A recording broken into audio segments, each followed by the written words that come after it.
Well, hello everyone. Good morning, good afternoon, good evening, wherever you are in the world. My name is Jason Levine. Thank you so much for joining me this Friday for a masterclass where today we're going to be talking about some of the highlights of the recent Premiere Pro 23.2 and 23.1 releases, primarily focusing on a couple of features specifically that many of you have been asking for the last couple of months. Based around working with LOG and HDR footage, specifically iPhone HDR footage directly in Premiere Pro, as well as the ability to now convert caption blocks into graphic blocks. And what that's going to allow you to do is effectively apply all the different types of animations and effects if you want to get creative with your captions rather than just having standard captions. And then I'll showcase a couple of other little smaller things along the way. A couple of cool things actually.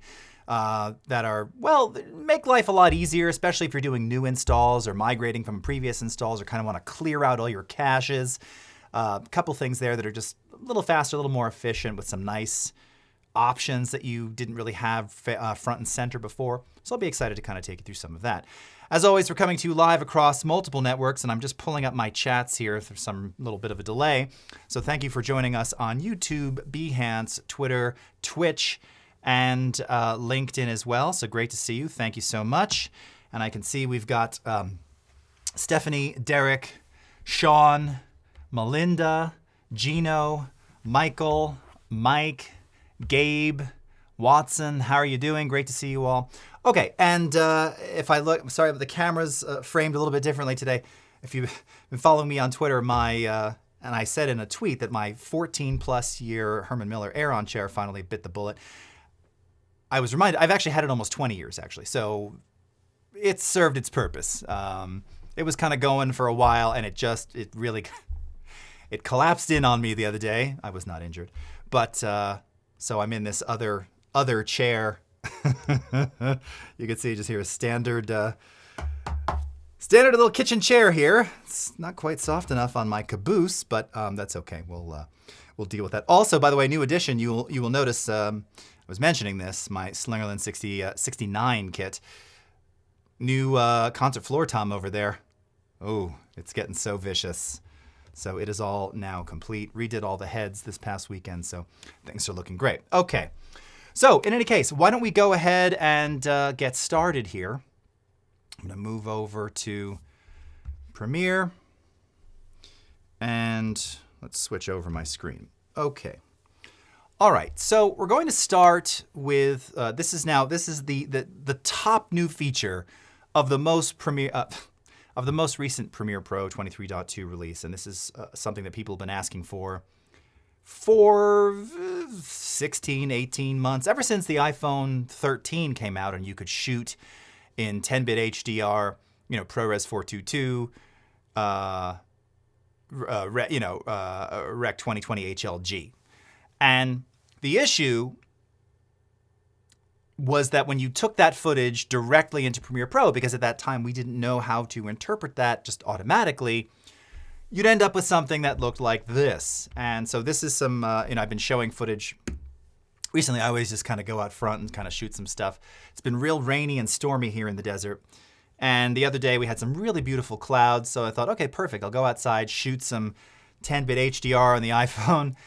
And this is what it looked like. And mind you, I was in fact even adjusting exposure to bring it down a bit. And you could obviously see this does not look right? Now it looked fine on the camera, and that's the key, right? What I saw looked great, but this was how Premiere was interpreting it. And this is what you would see in the 23.1 and previous version of Premiere. Now, this was not unfixable. You did have the ability to kind of manually, either via applying LUTs, or in the case of just doing some very basic color and light corrections in the basic corrections, obviously, you could start to fix this. And as we use our scopes here, you can just see these whites are just completely blown out. The highlights, the whole thing is just, we're just not interpreting things correctly. And there, if I adjust the exposure, now we're actually getting that detail back. So the good news with it being 10-bit and knowing that what I saw on the camera was somewhat properly exposed, as you can see, all that detail, all the cloud detail is there. It looked blown out, It wasn't. Now, obviously, that's just an exposure adjustment. Granted, now we've got very dark shadows. We need to bring all that back. And then the color was still slightly off. It wasn't quite right. So this involved quite a few more steps to not only match, but really to bring the aesthetic that you saw on camera. And this has kind of been the major complaint, which is if you were new to grading, this was very, very difficult to do. And even starting was actually fairly difficult. Well, this is what we have now solved. So upon import now, you will now import your iPhone 13 or 14 footage or log footage. We'll get to that in a second. And it's going to automatically tone map that footage for you. So just to be really transparent here, so this clip, let's see, we're looking at 7273. So let me go to this one over here.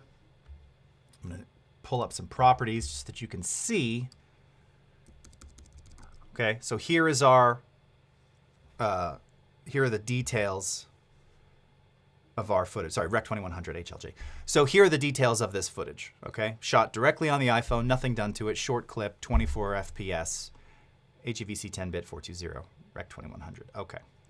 And if you previously, to make this work, there were a couple things that you had to do. Again, one of them would have been to interpret the footage into Rec 709. You no longer need to do that. Again, just for those who've tried this and dealt with this issue, let me just confirm so you can see. I like to be very transparent with these things. This is one of the things you would have done before. Now, by the way, I'm not telling you to automatically just go update to 23.2 to make this work. You can still do it manually. All these other things still work. There's just this new thing. So again, I get it. I actually just did a poll on, not a poll, but a thread on Reddit about the frequency of people updating. And I say it on this show all the time. I don't update the moment things come out. I don't. I'm always doing something and I just don't want to. There's other reasons to. I don't do that. I am not an early adopter of any update, ever. Really ever. It's a few days at the minimum, but usually it's a little longer. In any case, there is no color space override. That's my point. Now, again, previously we would have chosen Rec 709. We don't have to do that anymore. We're keeping this native. All right. Now, what you want to do is you're going to make a new sequence. Now, we could make a sequence directly from this clip, but then it's going to make that sequence in Rec 2100. Now, you can still do that and change it after the fact, or you can make, a sequence this way, go into your settings here, and then what you want to just make sure is that you have the working color space set to Rec 709, okay? Now, we're going to come back to this auto tone map media. That's specific to log footage. We'll come back to that. Actually, I think it's for the sequence, it works the same for both iPhone and log. Maybe not. I'll verify. In any case, that's on by default. That's fine. So I've got a new timeline here, and it's called New HDR into 709. All right, there's nothing in there at the moment. And just to verify here, I'm going to go into these sequence settings. So just make sure. Okay. Rec 709, auto tone map media. Okay. And now I'm going to grab my iPhone 14 clip, drag it in here. I'm going to keep the settings of the timeline, right? Because it's saying, oh, do you want to make this Rec 2100 HLG? No, I want to keep this Rec 709, keep existing settings, wind this back, and voila. Looking much, much better. All right. So now minus our, let me undo all my changes here. This is what you got before. This is what you'll get now. This is where you had to start before. Terrifying if you don't grade or don't really know how to use Lumetri or just don't really know what you're doing. This is where you start now, where, again, now as I look at my scopes, I mean, we got to bring that exposure down a little bit. It was, it was a very bright, bright day. The point is we've got a lot to work with here, and now it's a little bit more intuitive as to what we need to do to make all of that come back to normal.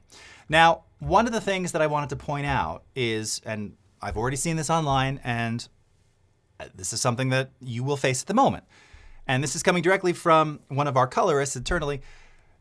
There's not a standard for how all of these color sciences are managed app to app to app. So they all look slightly different when bringing in this content. Case in point. Now, I have a couple of couple little screenies to show you here. I don't want the QuickTime player. Sorry, I wanted preview. So this is just showing you. This is some footage that I showed you before. All right. So this is in 2022 our manual mapping. So this was, again, I've shown this footage a million times. This is kind of what this footage looked like with me trying to fix it manually. You can see these areas were just totally blown out. This was about as good as I could get it. I'm no colorist, so I really struggled with this. And this is what you'd get now. Again, I did this before it came out, so this is why I say this is the beta tone mapping. So right away you can see, one, it brought back a lot of the natural color of that sky, the building here. There's a lot more detail on the ground. You can actually see, oh, I'm kind of blocking it here, sorry. You can see, even though it is a little blown out. By the way, this is a little bit of user error. It was a bit hot. I didn't see how quite hot the sun reflection was on the ground, but you can still see all of the individual blocks and the outlines of them, which you couldn't see here, right? This was just gone. So enormous difference. And then this was what I saw on the iPhone. This was QuickTime, okay? So when you compare what we're doing now to QuickTime, again, look at the sky, look at the building color. We're doing a pretty good job of approximating almost the exact same look. It's not exact yet. We're going to get a little bit closer. There's some ways that we can do that. Some of this is using scene type detection for auto tone mapping. Some of that comes from using some of the Dolby Vision metadata. But we're going to come back. But the point is, this is where we were on the right. This is where we are today. And this is kind of the native reference. Now, just for additional reference, I know many of you use Resolve. I've seen this online in Resolve. And compared to what we did in the previous 22.0 version, this is what Resolve does.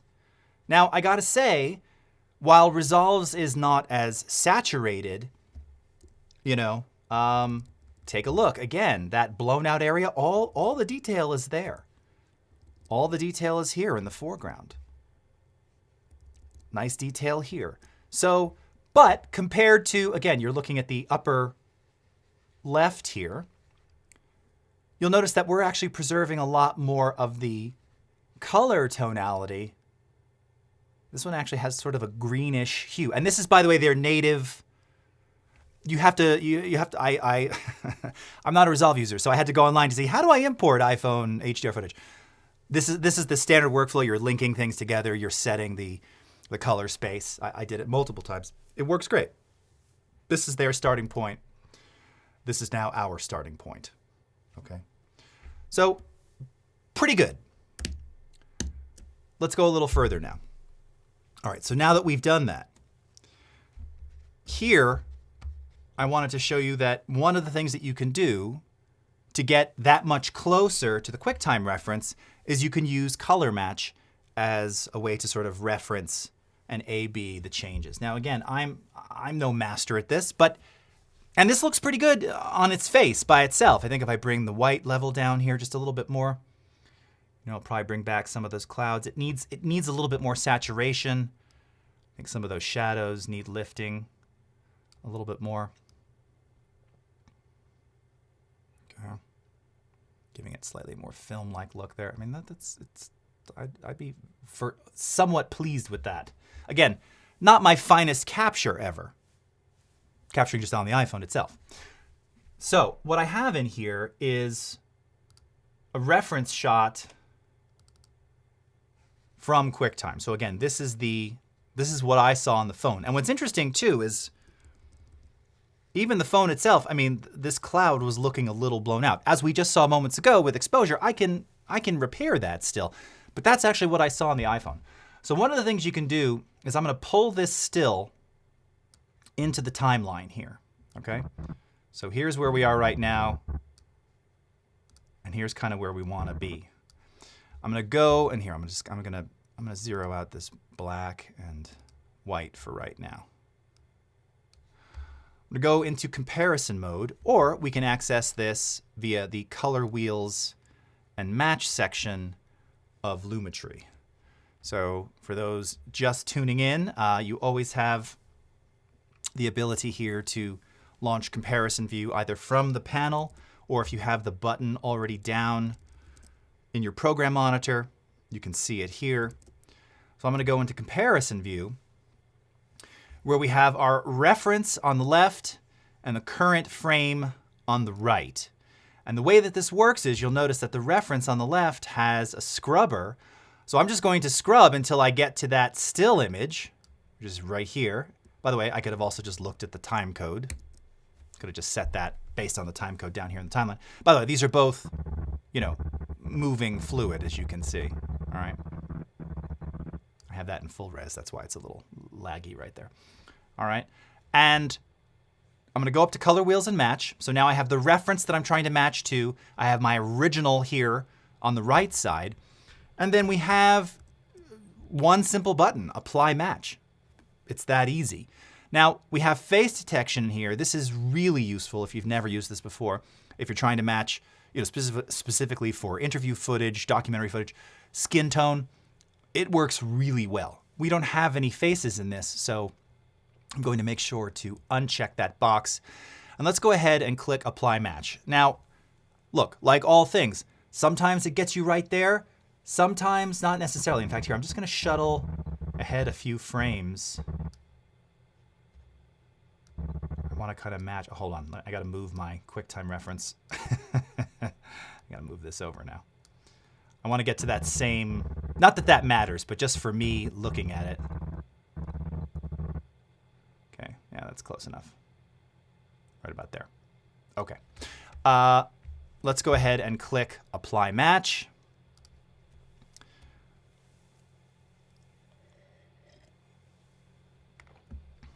Okay. And it made some very subtle changes. Now, again, based on that screenshot, look, it actually sort of blew out the whites of the clouds a little bit. Now, as I'm looking at the greens, they look pretty good. Maybe some mid-tone contrast. I don't know. It looks like it's pushing it slightly warmer. So let me just see. I'm going to come to the mid-tone contrast slider here and see what this gets me. I mean, that's lifting those mid-tones, but it's also kind of brightening. Yeah, actually a little bit. That looks better now. There you go. I just impressed myself. So again, I'm looking at the wall sort of right here. Looking at the wall right here, looking at the green and the detail right there. These are pretty darn close. Now, my issue at this point is the blue saturation of the sky. So what I would do, now again, I can mess around. I don't think the color wheels are going to do it for me. I think these are actually pretty well set. By the way, I did this a couple times yesterday just to see what that result would look like. Sorry, my head's getting cut off. This chair is just too high. I didn't feel like moving the camera. I'll lean in a little. This is actually easier to achieve with the selective color curves, which we covered just a couple of weeks ago. And in this case, we're going to go with hue versus sat, which you'll recall allows me to adjust the saturation of a specific hue. Thank you, Patrick Palmer, for instilling that knowledge in me some years ago. So once again, I'm going to take the eyedropper here. And for something like this, again, the blue sort of, it's a gradient blue. So I do sort of want to find a midpoint blue. I don't want to find the lightest blue. I don't want to find the darkest. Something kind of in the middle, which could be something like this. Hue, let's see. I may need to reselect, we'll see. All right. Again, the amazing UI. Now, again, already looking at this, that's a little too cyan-y. Not a word. So that's not gonna do it. So let's make another selection here. Let's go to a darker blue. Same thing. I think I'm gonna eyeball it. Hey, like that. So I'm gonna set a couple of control points here. Move this over. And remember, if I hold down the Shift key, I can constrain so that I can't go left or right. And you can see I'm a little off. That's what I get for eyeballing. Big shot. So let's see. If I move over a little. And you know, again, my tolerance of how close it is may be slightly different than yours. So, you know, you are in control here. All right. Do I want to go Go super high there. Yeah, it's still it's a little cyan for me. But maybe. And then maybe just a little overall saturation. Now the other thing that we can do, hue versus luma, as I'm looking at these, let's go into this here. I'm going to pull down some of the luminance on those clouds. I'm going to come back up here. And also maybe just drop that and maybe do a little overall saturation. All right, now the blue is not exact. Again, colorist would probably be able to get it that much better. It's pretty close. Here is where we started. Subtle, but you can really see it in the shadows. Here's where we ended up. Started, ended up. It's pretty close. Now, was that extra steps to get it exactly what I saw on camera? Yes. Was it a lot fewer steps than it would have been previously? Yes. Did I have to be a grading master to do it?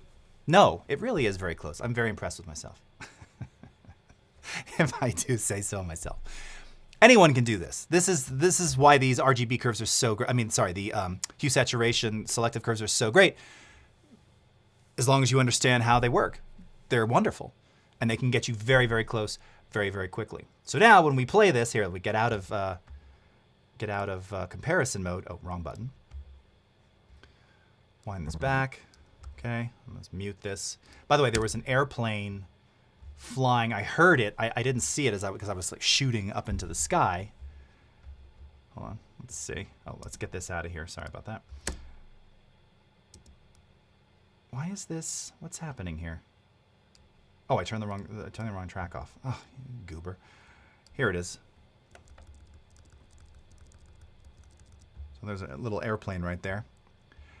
Not an unidentified, what are we calling? Oh, unidentified aerial object. Is that what we call them now? We don't call them UFOs anymore, right? Unidentified aerial something or other. I'll turn the sound back on. So I was chasing it. I couldn't really see it in the camera because it was so small, but I knew it was somewhere right above me. And when we look at that saturation, let's go to QuickTime here. So here's the same clip. Hold on, I'm gonna shrink this down for a moment. What are we at? About 20 seconds in. So let's go about 20 seconds in. Actually, now I've oversaturated it a little bit. It almost looks like we need. It's too blue. We need to soften some of that blue. That's okay. We can season to taste here. My color expertise, not, you know. But this gives you an idea. All right. In general, on principle, I don't reject the look of this. Gino Marbella, don't start rumors now. Okay, thank you, Cody. Looks great, super. Okay, so HDR tone mapping, built in now, makes life significantly easier. Now, a couple other things. You saw before the auto tone mapping option, and I mentioned that this also works for log footage. So if you're shooting Sony S-Log3 and you want to apply those without having to apply the LUTs, and by the way, there's a whole article on this and a video that you can watch if you're in these color spaces. This is an option that you need to enable under preferences. So if you're working with a log video color space, and this is off by default, by the way. So you want to, and it even tells you here. Let's see if we can get the tooltip to show up. Turn on automatically recognize log video with the appropriate color space. Otherwise, log video will be recognized as Rec 709. Now that's fine if you shot it in Rec 709, but if you're shooting it in 2020, 2100, whatever, then you're gonna have to do all that work manually again or reinterpret or do something else. So this will automatically recognize it in the appropriate color space. And then, depending upon how you want to edit, right, you can edit in 2020, 2100, whatever. You need to change the sequence appropriately. But if you're wanting to display it YouTube, elsewhere online, Rec 709 is where it'll be the same workflow that we did here, where you can just change the sequence settings to reflect that. And then in those sequence settings, as mentioned, and it's on by default, which I confirmed, you'll see now there's this new auto tone map media checkbox. And then for the timeline in question, I want to work in sort of standard Rec 709. Here's where you do that. So it's a couple of little steps to be aware of, but in general, really nice, very simple. 99 LUT balloons, very good there. Reverb mic. Okay. All right. So now that is the main feature. Now, one of the other things that was pretty significant in this release. Can I make this bigger? There we go. So I show this. You're like, oh, it's a reset options at launch feature. Yeah. So this is something that we've actually already done, but now you actually have options when you do this. And you can read this here, but basically, if you've ever run into issues in Premiere where things got just kind of sluggish, laggy, sort of cache issues, cache is getting too big, you're trying to diagnose or troubleshoot app issues, one of the things people will often recommend, particularly on the Adobe Care side, sometimes our QEs. Now, by the way, I'm not saying do this. Always a little, caveat emptor when doing these kinds of things, especially if you're like mid-project, you have a million things that are cached, and you need cache files, and you have a million plugins, and you don't want to have to reload your plugin cache because you need to fire it up right away and play it for a client. Don't do this if you have something major coming on within the next 2 seconds, because this is going to take a minute, and then you'll have to rebuild these things upon launching. So just be aware, right? Now, if you hold down Command macOS, Control, and Windows when launching Premiere, this reset option dialog pops up. This was a direct user request. I believe this was on user voice for quite some time. And you can see you can reset app preferences. Now, I never do that because I like my preferences. But if you want to just kind of start from scratch, this is really good, especially if you're migrating from an old version to a new one and you really kind of want a clean start. You want to reset everything. I have moments like this where on older machines where I've had Premiere, I just want to, I don't want any of the crap I had on there. Just kind of reset everything. That would be a reason to use reset app preferences. Clear media cache files. Anyone who does a lot of work in Premiere knows, and After Effects, they have that shared media cache. But sometimes you need to clear them. Now, not always for troubleshooting purposes, but sometimes you do. The plugin loading cache, as I mentioned, this is in particular, especially if you're removing plugins. I actually saw a whole thing recently, both on the video side and audio side, where and there's even a disable third party, one time only. That's interesting, one time only. You launch an old project and used to have something from Red Giant or something like that. You don't have it, or you do have it, but it's not compatible, so it errors out, or there's something like that. You can reset all of that. There's a number of different reasons to do that. So you uninstall or remove some element of a plugin because it tries to load it, but it just doesn't work or it errors out. There's reasons to do that. Now you have access to achieve those things. So it's a small thing here, but it's significant. If you've kind of experienced some issues. One additional thing here too is that upon firing up 23.2, this is something that I saw, and I got this dialog when I launched Premiere, initializing GPU, and it says please stand by for playback. So this happened when I updated to 23.2. It's required after new installations or driver updates. So this happened. I hadn't seen this prior. Maybe it happened before. I never saw it. It took a minute though. But I will say, once it kind of ran its course there, everything was great. So just be mindful of this. This is just something which I encountered and I thought, oh, that's weird. And it wasn't instantaneous for me. Maybe it will be for you. I don't know. But I like to point these things out when they do crop up, so to speak.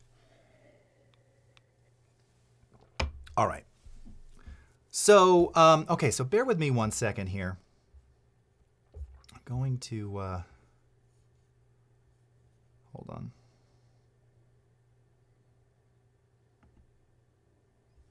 Just going to check something over here.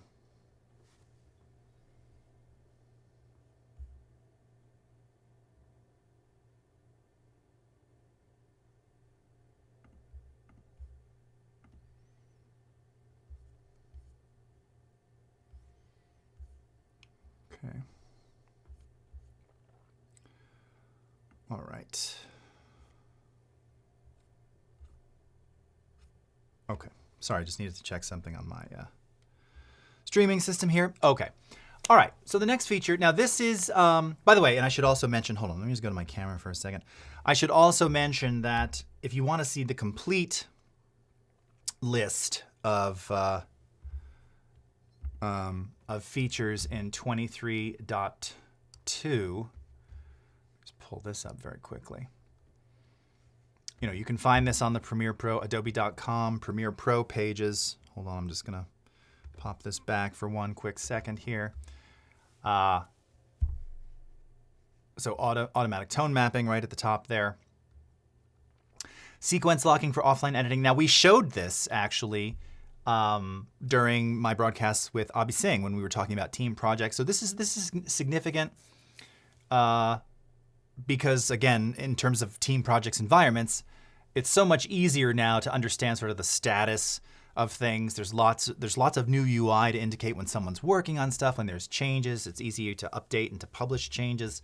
We're going to get to language support in just a second here. There's those reset options. So like I said, and there's a lot of little fixes under the hood, as the saying goes, but you can find this on the adobe.com Premiere pages at the bottom. There's a, you know, what's new in this release, and then you can also see all of the subsequent what's news. Okay.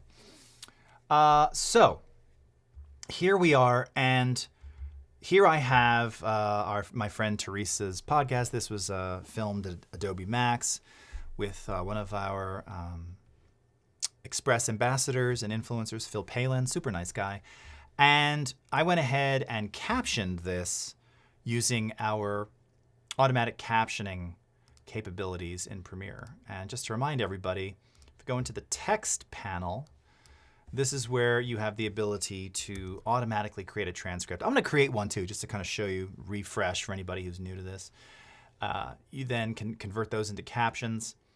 And then you have this graphics tab here, which we're going to get to in just a second. What that ultimately does is it allows you to kind of see any and all essential graphics in this panel, which enables you, if they have text, to do things like spell check and some other things. So really, really cool. Let me go ahead and dock this over here real quickly.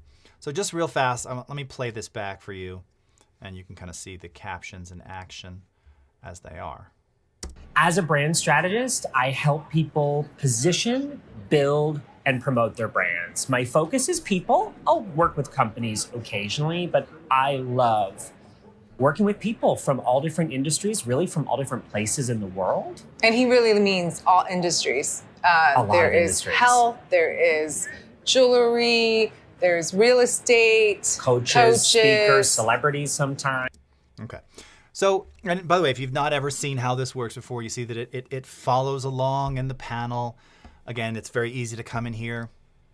If we need to change anything or make edits, you know, I can do that if I want to add punctuation or whatever, you know, whatever your desire for captioning. Super easy to do. And then if you want to make changes to the sort of style of the caption, that's where you go into essential graphics. Right. Now, the thing is, as many sort of I shouldn't say found out, but maybe we're led to believe, is that, yes, in essential graphics, you can change the text, you can change the font, you can change the style, you can change the alignment, you know, where those captions appear. And then you have all the appearance elements: fill, stroke, background, drop shadow, of which I have a very small 30% amount. And then you can also create track styles for those. So this is particularly useful if there's like a style that you want. As I've mentioned before, and I'll never stop saying it until they change it, we default to Minion Pro for our captions, which is the worst. It's the worst. It's the worst looking font. If I wanted to create something with a font that would set a typesetter off and make them just go postal or just nah, I would use Minion Pro. It's a terrible choice. I don't know why that's the choice. How do I really feel? Proxima Nova Some may love, some may hate. I mean, but by the way, what do I know? I'm not a type person, so don't listen to me. Enjoy Minion Pro. It's the best. Proxima Nova, this is actually very standard. You see this a lot in TikTok, where I don't personally, but I know because I asked. In TikTok, that's kind of the one that they use. You know, if you want to do whatever, faux bold or all that kind of stuff, you can do that. It's great, whatever, all caps, you know, you could do that too. Again, you have all these abilities in here, but what you can't do is you can't animate the captions. You can't crossfade between the captions. You can't fly something off or fade something on or twirl something away or, Lord help us all, you know, gradient wipe across them, because these are standard captions, which can then be fed, you know, into SRT files or part of closed captioning, broadcast exports, and all of those animated effects elements are not part of the caption standard here, which is a standard to some degree. So people have been asking, well, how would I do that? Well, the way that you would have done it before is, well, you would just have to create a new graphic by, you know, taking your text tool and clicking on here and typing as a brand strategist, and then, you know, same thing. You'd realign, and then you'd shrink the text down, whatever, you know, change the size. Oh, I don't have it selected anymore. Anyway, you would do all this manually, and then you'd go into your effects controls and select this, where you now have the ability to, you know, do all sorts of things to this source text and adjust, you know, position and opacity and do whatever you want to it in real time. So you can automate and change and animate. But you'd have to do all of that after you created those captions. Now you could say, well, I can copy the text into a caption block. I mean, it's not that big of a deal. It was a big deal. You wouldn't want to do that, especially if you had something very long. This is 24 seconds, not a big deal. You had a 5-minute piece and you had, you know, 80 blocks of captions or 180, who knows? I mean, hey, if you can charge for that time, more power to you. Probably continue to do it that way. If your time is worth a little more than that, it was a real pain to do it. So now we've made it super easy to take the captions as they are with all of your styling and everything that you've already done and upgrade to a caption, to a graphic. So effectively doing exactly what I just did with the text tool, but already including your text, your punctuation, all the things that are in there already. So simply by upgrading caption to graphic, and you'll see it's going to move, it's going to replace it in the timeline. So pay attention down here. Right now we're in the caption subtitle track. When I upgrade this caption to a graphic, you'll see that it moves it down to a video track, because now it's treating this like a piece of video, which, as mentioned, if we wanted to say, you know, again, at the most basic level here, we wanted to keyframe the opacity of this, we could do that like that, okay? Or if we wanted to, you know, fly it off the screen. So here, let's do the same thing. We'll do this one too. All right, and we can set a keyframe here. And let's set a position here. And then when it gets there, you can fly that off the screen. All right, you can see my amazing animation abilities here, right? Okay. Whatever you want to do, I mentioned before. By the way, it's very easy to take all of these and upgrade all of them simultaneously to graphics. Yeah, have it spinning in, exactly, you know. They might, in doing that, Gino, I may be removed from all video communities. Ah, what the heck, why not? Wait, what's one that's really, twirl, there you go. I'm trying to look for a longer block. Let's do it on this one. Okay, so I just applied a twirl to this, and maybe, again, we'll kind of set our twirl radius and angle and center there, but maybe we want this to start up there. It's real fast, so okay. And maybe we want the radius to be like that, and we want the center. Oops. Just leave the center. Okay. You get the idea. Okay. So if you want to now animate in, that actually isn't the worst thing ever. I'm admiring my own work here. It's really easy. That's the point. So graphics and titles. Convert caption to graphic, and it's done. Now, one thing which I was curious here, and I didn't think you could, so you can't turn these back into captions. However, and I'm doing this live right now, let's see. So if I go to the text panel, this is actually super cool. So the transcription for the media file in question, which is the video down here, has already been done. It's done, it's stored in there, and as a result, the transcript, which by the way, in this particular example, you can see, and I'll run one for you in a second. I had it separate out the speakers, so because he's starting first, he's in this clip. Phil is speaker 1, and Teresa speaker 2. By the way, you can rename the speakers here, by the way, if you want to. But because the transcript is here, I can actually go back and I can say create here. So let me just mute this. I can create the captions. So here are all of the caption and styling options. Now, as mentioned, if I had a track style, this is where I would implement that here. I can choose my format. Okay, for what we're doing, we're going to use subtitle. Max length and characters. I usually like to bump that up a little bit. Minimum duration, gap between, if you want actual frame gaps between the captions. In most cases, they're gapless. And then if you want single or double line, I usually prefer single line. Go ahead and create captions. Get some water here. And now your captions are back. By the way, I just can't. What is this font? What is this with the drop shadow like that? What? Cody, somebody, are you okay with this? Is there just something wrong with me that I just find this so I find this like an assault. And again, I'm not a type. I love type. I love typography.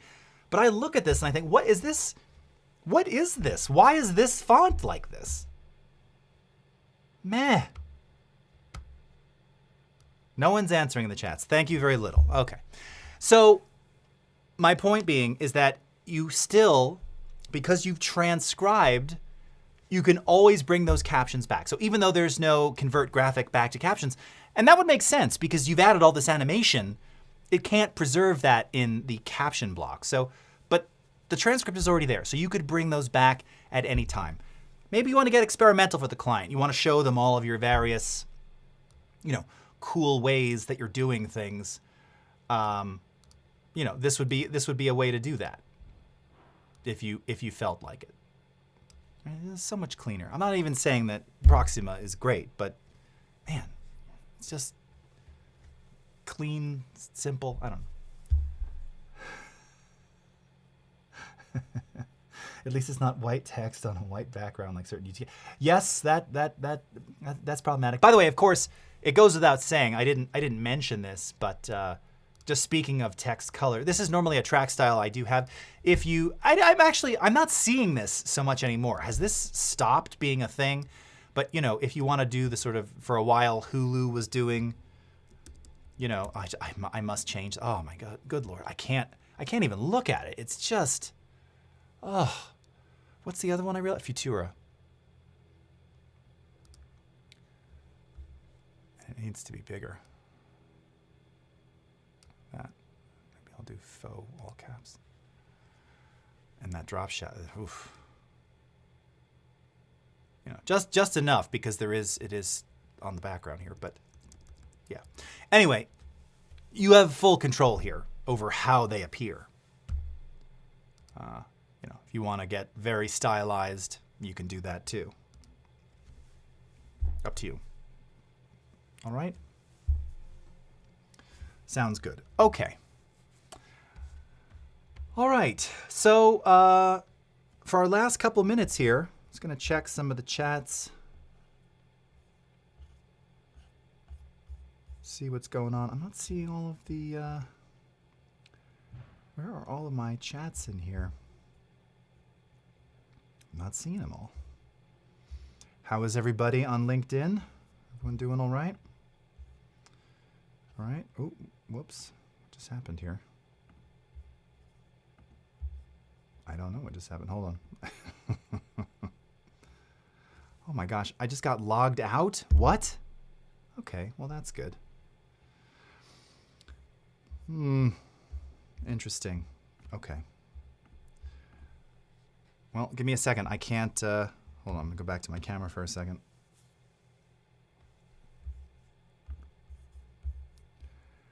I'll tell you what. I think I'm going to go back to native streaming through Wirecast. Oh, by the way, so next week, while I have you... We only have a couple more minutes. I'm not going to worry about this.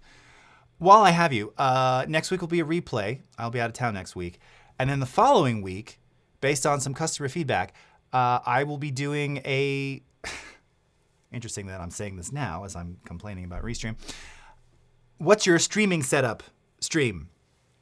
So this is, consider it a masterclass in setting up a studio, some of the lighting options. People have been asking me to do this forever. We've been streaming for such a long time. I've had so many different configurations. And this would give me an opportunity to kind of take you around and just talk to all the gear and the setup. And by the way, as I've said many times, you don't need all of this stuff. This is from years of acquisition and owning studios. And, you know, it's taken me now 6 years just to dial this one in. But just to give you an idea of how it's routed, how it works, some of the things that I'm doing, the software that I'm using to do all of the mixing and controlling and scene shifting. You know, there's a couple pieces that I can't live without, and anybody who's streaming, regardless of where you're doing it or what you're doing, things like some of these, Stream Deck controllers from Elgato. I actually just moved back to the 15 button version. I have the 32. It was just taking up a lot of space, and I made an excuse to have, I had like 20 scenes, but really I was only using about 15 of them. So, and actually, as I look at this now, I'm using 12. So I just thought, well, it's just taking up a ton of desk space. Might as well take advantage of the smaller ones. So, in fact, that is what I'm doing. So, all right, well, unfortunately, I'm not going to be able to see your chats because I somehow got signed out here. So, I will have to come back to that. Oh, Khaled Salama, studio setup. Yes, nice. Hardware and software, Anissa. Yes, indeed. Steve, that sounds good. Gino, sounds good. Yes, please. Oh, very cool. And the LinkedIn feed is ahead of the Behance YT feed. Yeah. There's all... the delays are slightly different on all the different platforms. Steve is asking, have I played anything recently on that drum kit? You know I have, and as I mentioned, now I haven't mic'd it up yet because I just finished all the heads, got everything tuned up. I hadn't tuned in so long that I needed a little bit of a refresher, so I'm always happy to share. So Rick Beato, if you don't know Rick, I don't know him personally. I've watched him on YouTube for years. He's a really interesting guy. He's been in the music biz for 25, 30 years, longer than I am. He's great. He has a whole thing. He's a drummer, among other things. Multi-instrumentalist, like yours truly. Checked him out to help me kind of refine the tuning. This is the perfect sonic combo. Oh, sorry, this camera. Perfect sonic combo of Ringo and Ginger Baker.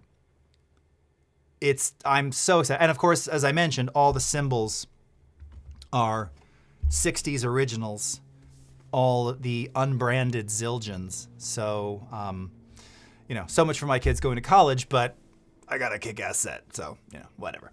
I'm just kidding. So, anyway, so yes, Steve, I have. And when they eventually get all mic'd up, I will take some opportunities to I was going to say tickle the ivories, wrong instrument, to eventually play on them. But yes, I have. I've been playing on them daily.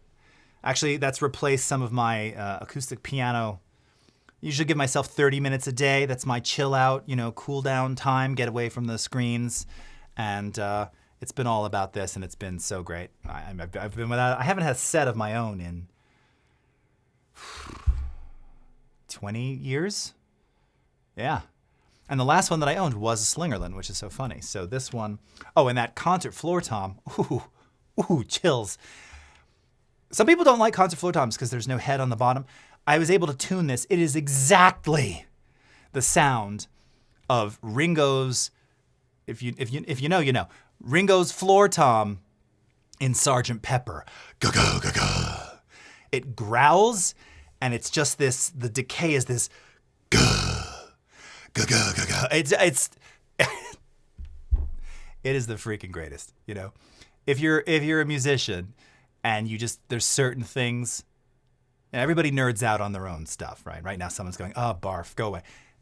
So certain sounds are just meh.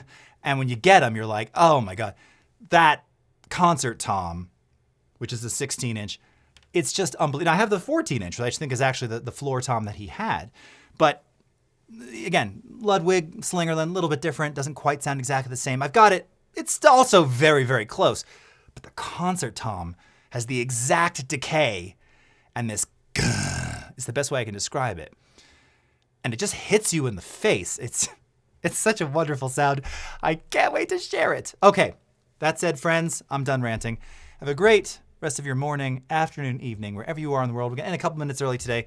Thank you so much. Have a great weekend, and we will see you in 2 weeks on the next one. Until then, take care, everybody. Bye-bye.